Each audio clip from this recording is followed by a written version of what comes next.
Aurora. You like it, Brig? Yeah, it's a different hero that we're seeing on Pagu all over again, but I think it's gonna help so much if it's revitalized, especially in just sustaining the overall team fights. Hylos gonna be in the EXP lane here. Pagu going Belleric on the roam, so this will be an interesting matchup, guys. It's gonna be game number 4. Aurora has a chance to send Onic home. This would be one for the record books as well, as we would see the Turkiye representative moving on to the semifinals with just one more game. We'll see if they can silence the crowd as we go to our casters.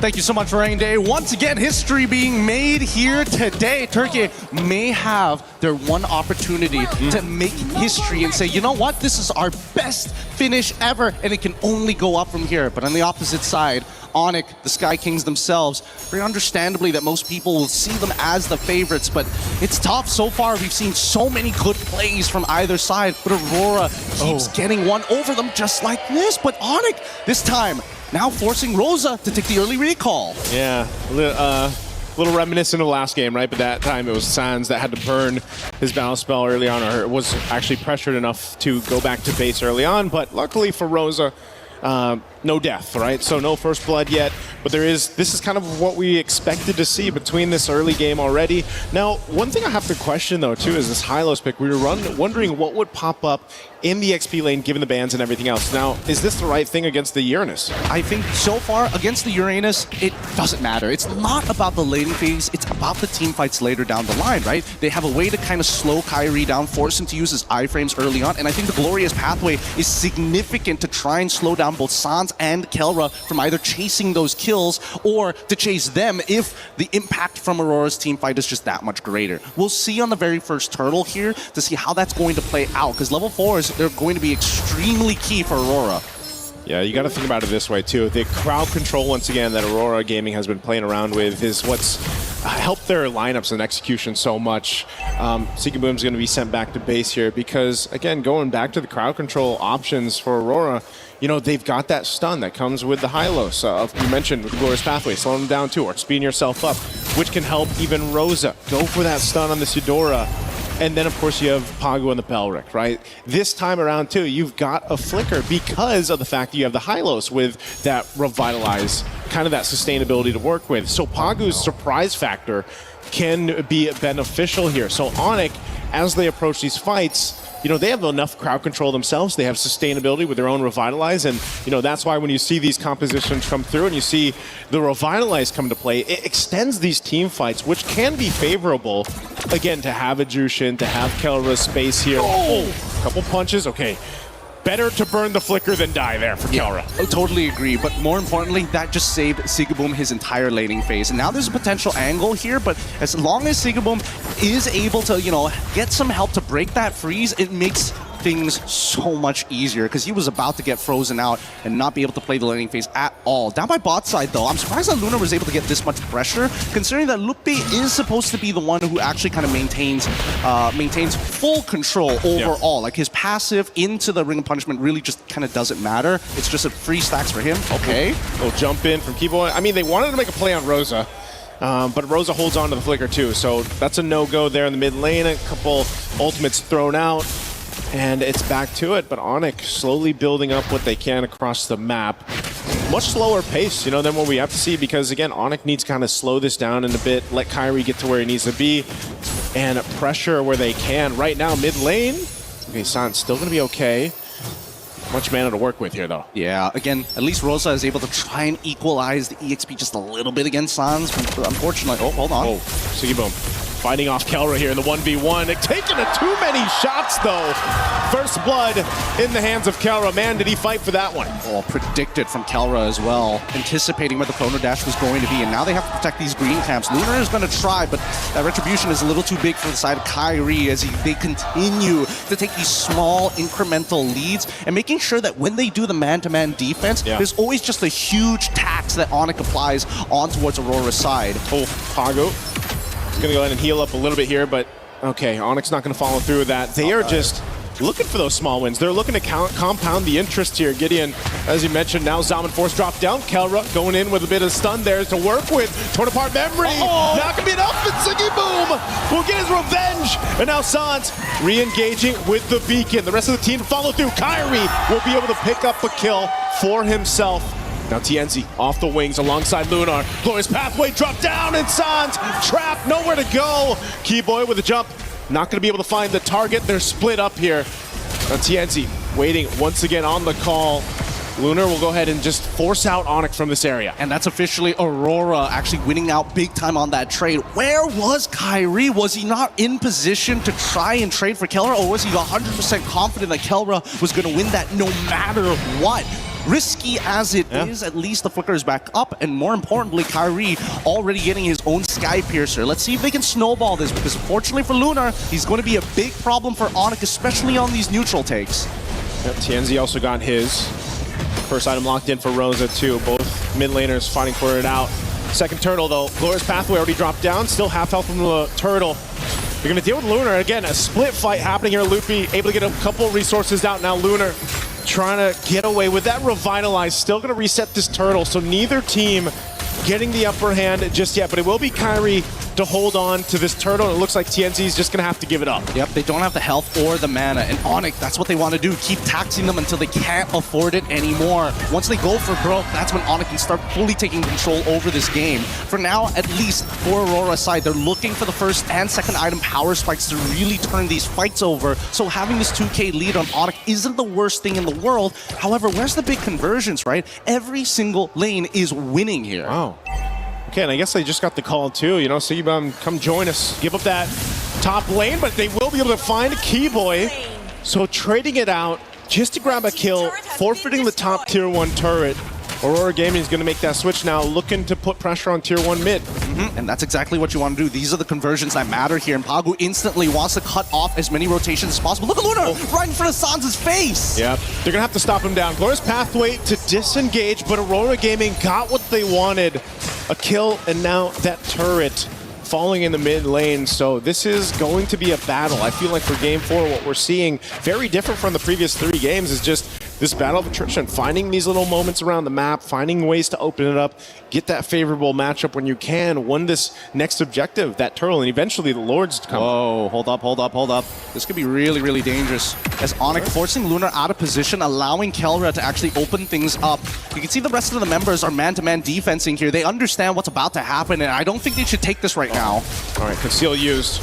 Little taunt there, unbreakable. Gonna bring Pagu back. He goes in with a flicker, locking him down with the Raptor Dryad. Sand's gonna be okay though. Aurora Gaming on the back foot. They want to get away. Avatar of the Guardian will burn the flicker from Rosa. Still gonna be caught amidst it all. Against the wall they go. A burst of damage with Sigiboom is gone, and Onic will win this fight. A double for Kyrie. That's got to be upsetting here. Very, very upsetting.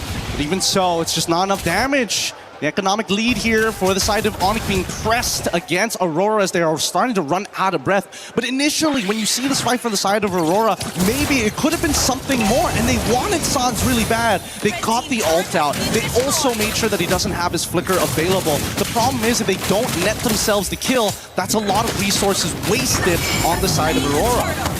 That also, you know, when we saw it from the highlights there, it just looked like they weren't synced up the way they wanted to follow through on Pagu's setup.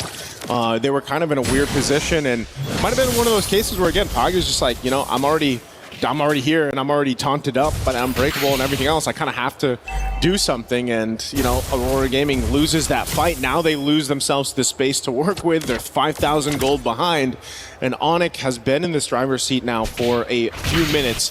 And the fact that you have the Sky Piercer that was picked up and we talked about minutes ago, Kyrie's now got a couple stacks on it, so that's great for him. And even looking at the build that Kelra has, he's going for the Rage Advantage, right? He already had that blade earlier on. That was his first item he rushed in. Then he got Malefic Gun, and Brody's already got great range advantage against a Harith. Well, now, even more so. Yeah, and I think that's the really scary part, right? Because Onic, this is a really good timing to, you know, instigate fights, and Aurora recognized that. That's why you're seeing them clump up together a lot more, because they have to work with their secondary win condition, or main scaler in this particular case, in Sigeboom. Yeah. Tianzi also understands that as much as he is the jungler, the neutral objectives are very manageable for the time being until we start getting into the Lords. So we need to see the tempo breaker here. Right now, too, Lunar, even as tanky as he is, he can feel the damage being put out. This purple buff being fought for, though, unfortunately, Tianzi will not be able to secure it. Kyrie's been pretty unrelentless in this side of the jungle as he just continues to take camps, you know, from Aurora Gaming. Interesting. I hope I saw that right. That was a Haas call purchase coming in from Kelra here. Wants to make sure that at least at the very bare minimum that he actually has some form of lifesteal. And not to mention that, you know, Brody naturally, the way that his auto attacks work, has so much more base damage than the regular marksman, all kind of put into one because he doesn't have as many consistent auto attacks compared to them. In this case, he's going to get a decent amount of heal, so in case they try to burst him, the window has just gotten smaller for the side of Aurora. Okay, and with Lord up, Onic with a clear advantage. They should have space control above this. They'll keep Lutby up there on the top side, doing his thing for now. They don't want to overstep this. One thing's for sure is if you're up against a team like Aurora Gaming, you still got to respect what they can do, even if you have this kind of a lead that Onic has built up. But they can go ahead and play the map this way. You know, keep Lutby there, play around the rest of the 4 members of Onic. And Aurora Gaming knows this. One thing too, having this dangerous grass in tow, you can make some surprise plays. We saw the attempt from Aurora, but now Lutby being spotted out, and the rest of Aurora Gaming, they don't have much for him to work with. Conceal was already used. They're going to keep them pushed off the Lord. And the pendulum swings again. Sigeboom kind of the only person who has enough damage to deal with Lutby. Rosa, as you can see, needs to put a little bit of work into Lutby, start shredding the MR first, and then starts getting the empowered fork to lightning to ensure that he gets some permanent damage. But even then, Lutby is in a phenomenal position. He's got plenty of magic resist. He's got plenty of health to work with. He's running Brave Smite as well. Oh, well, never mind. As soon as I say, Divine Glaive has already been purchased by Rosa. All right, it's locked in. Onic might be looking to make that attempt here. It's going to reset, though. Ice Queen Wand picked up, too. By Sans, being dragged back. Flicker forward, not connecting the Wrath of the Dryad. Will get punished anyway. Kelra able to pick up a kill, and with that, Aurora Gaming has to give this Lord over to Onic. What a difficult job that Pagu is trying to attempt here. He sees the angle where he either has to pick Kyrie or Kelra. He wants to get both of them. Yeah. And I think it's starting to cost them here, right? I think he has to make a clean decision of what needs to get cut in half. So far, I think Kyrie should be the priority in this case because he's the one running Sky Piercer. That could open up some more opportunities, but it doesn't change the natural problem that even without a Sky Piercer, Kelra can finish off kills with Torn Apart Memories from halfway across the screen. Yeah, that range advantage is what makes Brody so deadly in this case here. And a POD picked up for Kyrie now. So maybe, yeah, Pagu just needs to go ahead. If he can catch Kyrie, catch one of them, might be better than what we've seen the past couple of interactions right now. They got to deal with this Lord up top. They clear out what they can in the mid. First pathway drop down. They're going for Kelra. He's going to get stunned. I'm targeting the Guardian now. Kelra's in trouble. Pagu will find him and just punch him in the face. Locking him down. Keyboy gone. Kyrie on the run. Loopy trying to get away too. What just happened to Onic in this side of the jungle? They do shut down Tianzi. And now Sans looking for more. Burns the flicker from Rosa. Lord is still there. Sigibum's got to deal with it. But man, Aurora Gaming might have found a little bit of life and wiggle room in this game. Yeah, honestly, that was pretty good coming in from Aurora. I'm pretty sure that Keyboy didn't have his taunt ready to go, and they recognize that Kelra still doesn't have his flicker for a couple more seconds, so they find the punish. Let's watch this one more time, because it felt like Kelra just kind of ate it. And Keyboy, out of position, uses the AOG to try and close the distance, but by then it's already too late. The damage has already been done. Not to mention that also, you know, passive coming in from Pagu, shredding away at the little bit of life that Kelra actually has, but now he's got the Berserker's Fury on top of the Haas Claws. He's got some real damage in his belt right now, and unless Sans can keep him protected, they want the traditional front to back. If Onic didn't have that Lord that Aurora Gaming had to deal with, Aurora Gaming would have followed through in that fight. Sigeboom knew he had to go back, clear it out. So, and they maintained the base turrets. again, falling from this deficit. Aurora Gaming able to go ahead and find a moment, but I think that was just, you know, a little mistake from Onic. Again, they still have a great lead. They still have Kyrie didn't go down, so he's, you know, his stacks that he's built up over this time has been okay. And as you mentioned, Kelra now has another item locked in here. Even Sans getting a little more defense locked in with that Bruce Force breastplate. This is where things are going to be a little dicey all across the board here. And Keyboy already making sure he's able to slow down the auto attacks coming in from Sigiboom. Chastise Pauldron, a pretty important purchase in case that he just needs a sliver of health to survive. A lot of brute force breastplates across the board as well. You know, they again to kind of help with this physical damage throughput, especially with Tenzi. The way he's built up. I mean, he's even got a little mix of defensiveness there with the Queen's Wings locked in. But it's just been, I think, one thing that really stands out throughout these, you know, even the group stage now and the knockout stages, just the way the teams have executed these team fights is so crucial. Aurora obviously allows you to have a little more room to work with in comparison to a Paquito. So Tienzi really has to not get kind of faked out. I feel like that's what happens with a lot of times when the Aurora is across from you and you're dealing with it. You've just got so much to work with. And that's why, again, the responsibility of Pagu so crucial here on landing these Wrath of Dryads. Lootbeat going to be forced out of that brush alongside Keyboy. So it's a face-off for this Lord. Just look at the way that they have to play, right? The only person who may be able to bait a reaction from Onic is Sigiboom because he's such a high-priority target. Now, Onic, they don't have control over this, and Kyrie is ready to hop over the pit, but look at the mid lane. They get that first shove, they're going to reset this, and they're looking for an interception. Oh, are we going to get punished for getting knocked up by the Lord? Luckily, they don't. Oh.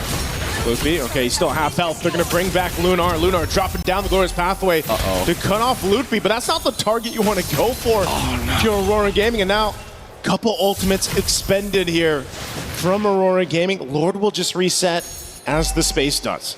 At least they set the conditions. We used a lot of our ultimates, but we got a really good push down on that mid lane that Onic has to respond to. Losing a free inhibitor turret is unacceptable at this stage of the game. And I think that at least for Aurora, they know they've hit the 43k mark. Their carries have the damage. Tienzi and Sigiboom are ready to fight. The question is, can they get some value or discounts from Lunar or even Pagu? They saw Tienzi up in the top lane. They wanted to blitz this Lord, but it resets anyway. So again, a good choice here to just kind of back off. Keyboy was there, gave them the information. Meanwhile, Onic still looking to bait Aurora Gaming into a fight. Quarter the health on this Lord. Whoa, it's gonna reset once again. Look at the positioning here from Keyboy. Oh my God. Consecration drop down. Pagu goes in with the flicker. Wrath the Dryad. Kelra's still gonna be fine though. Torn apart memory. Pagu goes down. Tienzi can't find an opening. He's trapped. Even with an immortality, Kyrie gets a double. Onic with the team fight victory here will get them the Lord. What an incredible read from Kelra.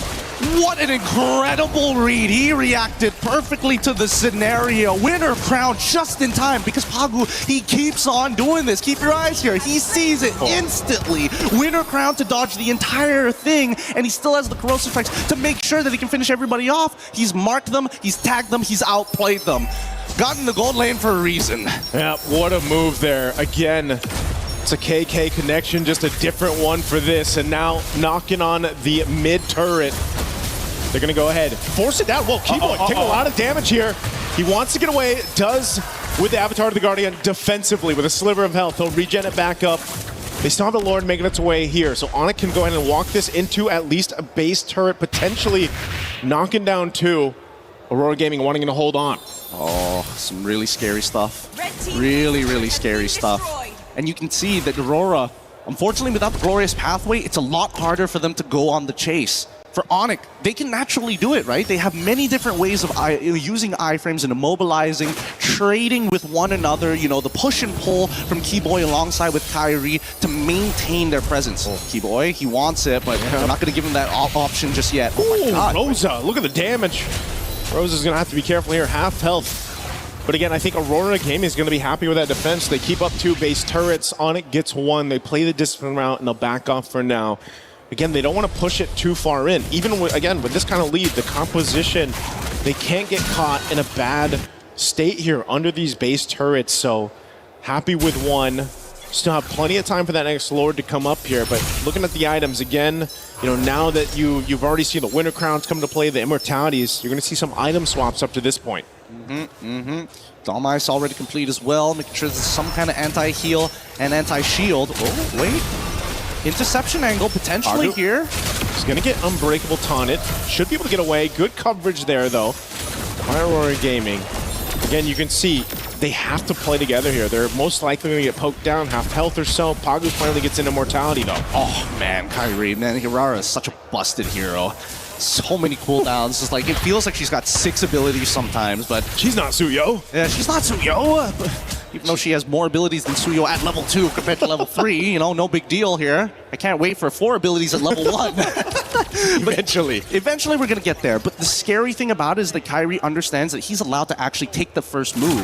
Because until we see the trigger being pulled by Lunar, they know that Aurora ain't really in it. Their hearts aren't in it to go for the all-out fight without that condition. And as long as Kyrie has iframes to play with, he can do this all day, all night. Yeah, it almost feels like Aurora Gaming's it's still used. Glorious Pathway, they're going right for Kelra, okay. They get an Avatar of the Guardian out, plus the Flicker. Burnt from Kelra. 10 seconds for this Lord to come up. I would say that's value for Aurora. That's a lot of value, actually. Wait, I want to see what Onic is going to do after this, right? Because now that Kelra doesn't have his Flicker, Winter Crown is going to get purchased here. Let's see if they correct the waves, because unless they can correct the waves, bot side is on a slow push, mid is neutral, top side is getting corrected by Aurora. And I think that Onic, despite having a 6.9k lead, I don't know if Kelra has enough money to go for an item swap after that. Yeah, this might be one of those cases where, again, you just delay this as much as you can here. If they can. Okay. Ludwig having to use his ult. And Kyrie still dancing around. Yeah, they're not going to do much about this. And I think that Aurora recognized that, you know what? As long as Kelra ain't showing himself and he doesn't have that Flicker, it's not that big of a deal. Take away our purple. We don't care about this. Look at that top side. It's already shoving in bot side as well. Kirara shows up and now Aurora takes the space. Oh! Rosa goes in with a Flicker, but Sans able to react in time. That setup not going to follow through. Now Lunar, Unbreakable taunted. He's going to take a shot. Here, couple marks. They have to back off, though. This isn't the fight they wanted. Avatar to the Guardian, not going to connect, but it's Pagu. Immortality pop. This should be a kill for Onic. He goes in with the Flicker. Wrath the Dryad drops down. Kyrie gets a kill, but Sigibum fires back. With a crown already used. They're in it for now. TNZ, Immortality. They're going to chase him down. He has nowhere to go. As Onic wins the team fight, he'll start up the Lord. Great reaction time coming in from Sans. If he died there, I think that could have been it. It could have been the turnaround that Aurora were looking for. But that's what I'm telling you. That Glorious Pathway is the key to everything right now. A beautiful rotation from Kyrie alongside with Kelra to open up a different angle and forcing Pagu into a pretty awkward position. But you can tell that Sigibum, Keyboy, he's eating so many shots from Sigibum. It takes way too long. Well, they're in the pace. They took out Rosa. Now Sigibum trying to get some revenge here. Kyrie has an mortality. He's got enough work to room with. Oh, Sigibum! Nowhere to go. Double for Kelra. That is it. It's going to take us to a game of 5 in this matchup with Onic in Aurora Gaming. Are you not